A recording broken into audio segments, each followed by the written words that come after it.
Hello and welcome to the Dream Team Professor podcast. This is going to be a World Cup match day recap, something slightly different. We're just going to go through all of the games that have taken place daily, looking at the best point scorers and key talking points, and then we're going to just do a preview of the next day's games. The games are coming thick and fast, so it's going to be quite challenging to keep up, but I'm going to try and do this as quick as possible, but in the long run, I might gradually decide to get rid of a few bits just to speed it up because we're going to want this content quite quickly approaching the following games. So we'll get started straight away.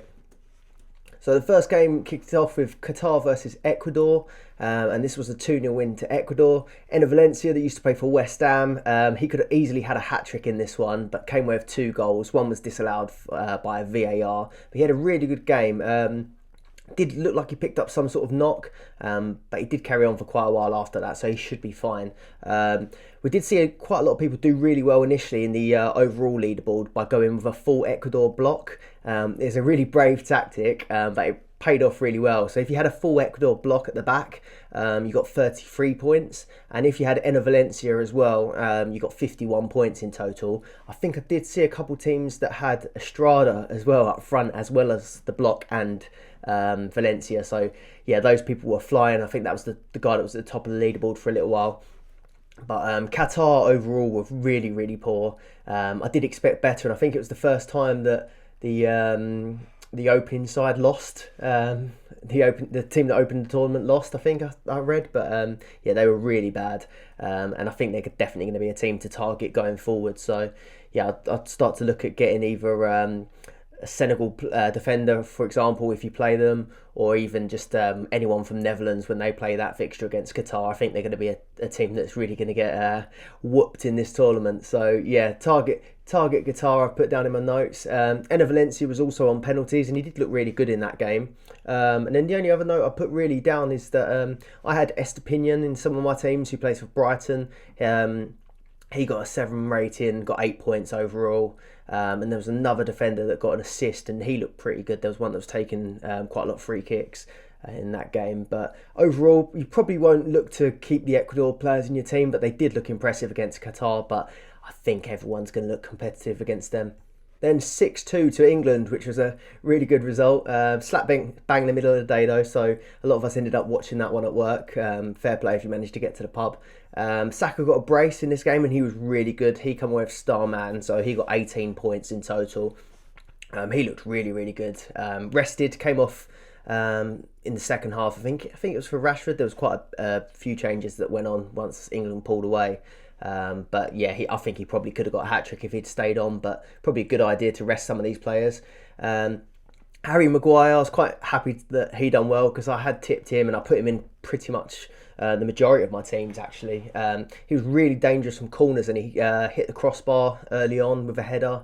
And then he ended up getting an assist for, I think it was the Saka goal, where he sort of just nodded on one of the corners, and then Saka got on the end of that one. He did look really good, but he did go off after one of the goals that Iran ended up scoring. Apparently he had blurred vision, but Southgate said that it was due to illness rather than a head injury, so we'll have to wait and see how bad that was, but it didn't sound that bad when they were speaking about it afterwards. You had Raheem Sterling. He got a goal and an assist in this game, and he looked really dangerous. Another player that I had in a couple of teams. He looked really good. To be honest, the whole selection looked pretty justified with this lineup. Foden was left out, so a lot of people were not that happy about that. But to be fair, Sterling and Saka were really good. You had Luke Shaw got an assist. Jack Grealish come on and grabbed a goal. Jude Bellingham got the first goal, which was really good. Callum Wilson came on for Harry Kane at the end, got an assist. And Harry Kane actually, he came away with 2 assists, so he got 7 points and the rating. But didn't actually manage a shot on target the whole game, so it might be a little bit concerning, but he was doing everything else, so it's probably not something to worry about too much. Then yeah, you had Rashford that came on, and he got a good goal in this game as well. But the only bit, 6-2 is a great result anyway, so everyone's going to be happy about that. But from a fantasy football point of view, probably quite a lot of people were disappointed with the conceded goals. So 2 wasn't the end of the world, because you had Maguire and Shaw that came away with assist points and ratings, and also Trippier got a rating. But if you had the full block, it was probably a bit disappointing, especially right at the end. They scored a penalty that Maguire had something, a bit of like shirt pulling in the box, and Maguire had someone pull him down in the first half in the box, so it was really quite similar, but unlucky. But yeah, no clean sheets, but it was pretty strong performance all round. Oh, one last thing I was going to add. I don't really anticipate, where we rested quite a lot of players, I don't really anticipate that there's going to be any rotation for the next game. The only thing I thought possibly is that Harry Maguire potentially could miss the next game if his injury/illness is bad. But yeah, if what they're saying is true, he should probably start again. And then I just quickly showed the lineup if you hadn't seen it already, but I imagine most of you had. He had a back four, so that was quite unexpected. Some people thought we were going to play five. But Shaw, Maguire, Stones, Trippier across the back, Rice, Bellingham, Sterling, Mount, Saka and Harry Kane. Then Senegal versus Netherlands. That finished 2-0 to the Netherlands. So clean sheet points all around for the Holland team. Although initially a few people were quite worried because for quite a few hours after the game, I think it was, Daley Blind and Denzel Dumfries didn't get the points showing up after the game, and eventually that did get added.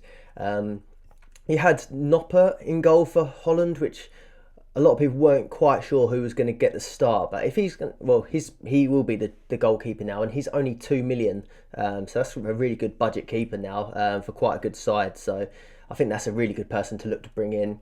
De Ligt, I think De Ligt was probably not expected to start actually. From all the predicted lineups that I saw, they had Yuri Timber starting, but he didn't start. De Ligt started that game, so you had the keeper, Blind, Van Dijk.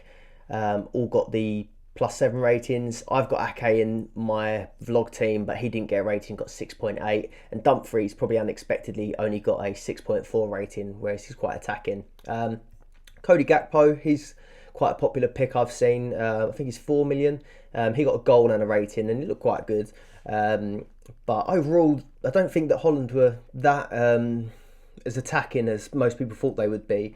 They only had 3 shots on target, and I had a look and their XG was actually only 0.67, which seems a bit strange considering they scored 2, but yeah, I never quite fully understood XG. Klassen, I did tip him because he'd been scoring in the previous games. He didn't actually start the game, which was quite disappointing, but he actually came on off the bench and scored a goal, so 8 points. I think he got 8 points, 7 rating. And then Frankie de Jong, he actually got the star man. He got a 10-pointer, he got the assist and an overall rating of 8. But overall though, I just thought Netherlands, I watched the highlights and was listening to a bit of it on TalkSport as well, and they initially said that Holland didn't really seem that attacking and causing too many problems, but yeah, they got the win in the end. Senegal, I probably wouldn't look to bring any of their players in unless it's just ahead of the Qatar game potentially. But yeah, all round, not a very good showing from them. Then we just have the lineup here. So they just had, as I said, Nopper in goal, Ake, Van Dijk and De Ligt as the sort of back three, Blind and Dumfries as wing backs, De Jong, Berghuis, Gakpo, Bergwijn and Janssen up top. But I imagine that Memphis Depay will probably come in for either Bergwijn or Janssen for the following game, because he come on as a sub and I think he should be back fit soon. If you found anything useful from this video so far, please do like and subscribe to the YouTube channel. I'm going to try and do daily content throughout the World Cup. Also, just drop a comment if you think there's any bits that we could take out of this, or there's anything extra you'd want to see. But ideally, I'm going to try and keep these quite short, but I just have no idea how long this first one's going to last. But we'll try and keep it short, and like and subscribe, and we can try and get some more regular content out there. Right, then on to the USA versus Wales, and this one finished 1-1. Gareth Bale, I didn't watch this game, but I was listening to it on TalkSport again, and they were saying that Gareth Bale had been really quiet throughout the game, so I was quite surprised to see that he got star man in this one. But he did win the penalty. He was fouled by Ream, and yeah, he won the penalty and scored the penalty. Yes, 12 points for him. Star man 7.2, which really isn't a high rating to get star man really. So just shows that no one particularly stood out in the game. You had Pulisic that got the assist, which was 2 points. Weir got a goal for USA. And I haven't watched this one back, but just going from TalkSport, I don't know how reliable they would really be with the commentary, but they were saying that Aaron Ramsey had a pretty poor game overall, so he'd be someone that some people might have targeted, but yeah, apparently he didn't have a great game, so probably Gareth Bale might be the only one that I'd look to target out of these teams, but personally I probably would avoid all of them, to be honest with you. Then I just wanted to move on to the games tomorrow. So Tuesday, you're kicking off with Argentina versus Saudi Arabia. So that's, if you're looking to get Argentina players in, that's going to be the perfect game to do it on. So we'll move on to them in a second. Yeah, Denmark versus Tunisia, then Mexico versus Poland, and France versus Australia. So we start with Argentina. This is, just so you know, the image on the right is from Who Scored, and this is just their predicted lineup. So they're not always 100% accurate. I use them when I'm looking on normal Dream Team to try and predict what the Premier League lineups will be. But in the internationals, I have a bit less of an idea myself. My plan was to wait and see what the Argentina backline was like, because I do want to target it. But there's a few people like Otamendi, Romero, look like they're due to start here, but I also think Lisandro Martinez could have been a good option as well. So I'm probably going to just wait till the lineups and see which one, and then I'm looking to bring some defenders in. I've already got Emi Martinez in goal, but I'd definitely look to get either defenders or him in goal in your team, because I think this should be a good one for clean sheet points. Obviously Messi is Messi. I think he's 7.5. And obviously he's going to be a really good option. I think that he's going to be, I've got him in my team already, but the teams that I haven't, I probably will look to bring him in for this fixture. But Di Maria and Lautaro Martinez are also cheaper options. You got Di Maria's 5 million. He scored 2 in the last warm-up game.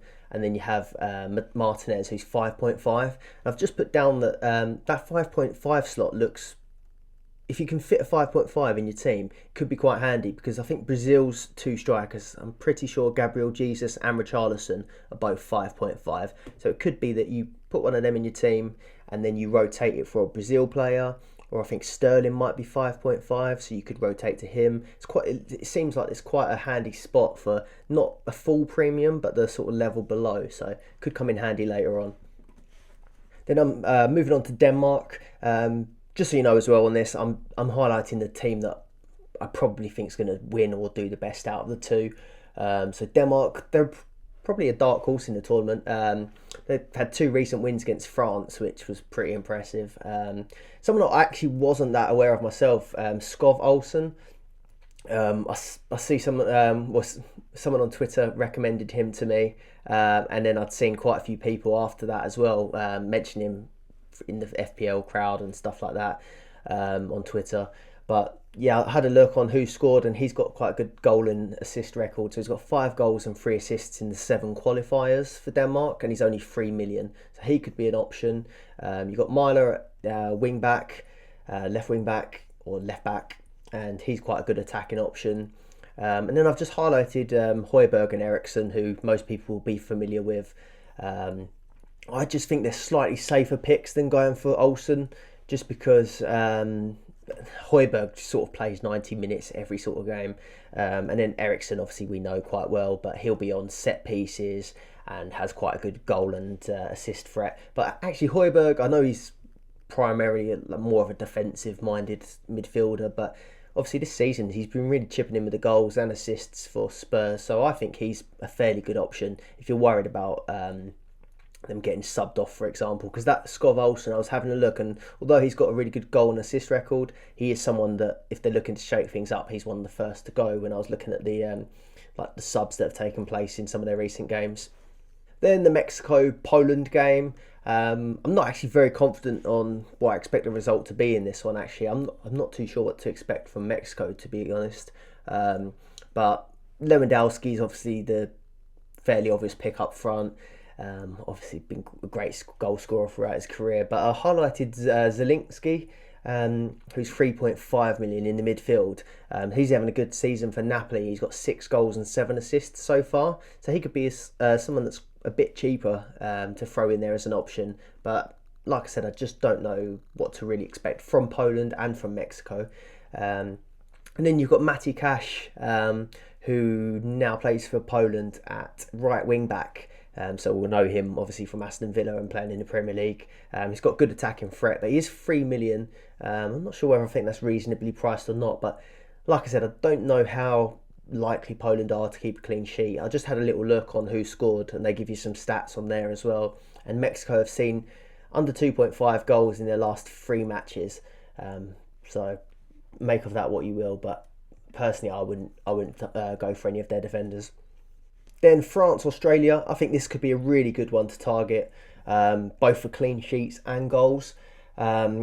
Again, I wasn't that sure on what their defensive line would be. They've got quite a lot of good options, but they have got a lot of injuries as well. Who scored? I think it's going to be Pavard, Varane, Konate and Hernandez at the back. If you're looking, I think Hernandez and Pavard, if you're looking for someone that's a bit more attacking, they both play for Bayern, but Pavard has got 4 goals for Bayern this season, whereas Hernandez has just got 1 assist in terms of attacking returns. So it looks like Pavard is a bit more expensive, but it does look like a better option from an attacking standpoint. But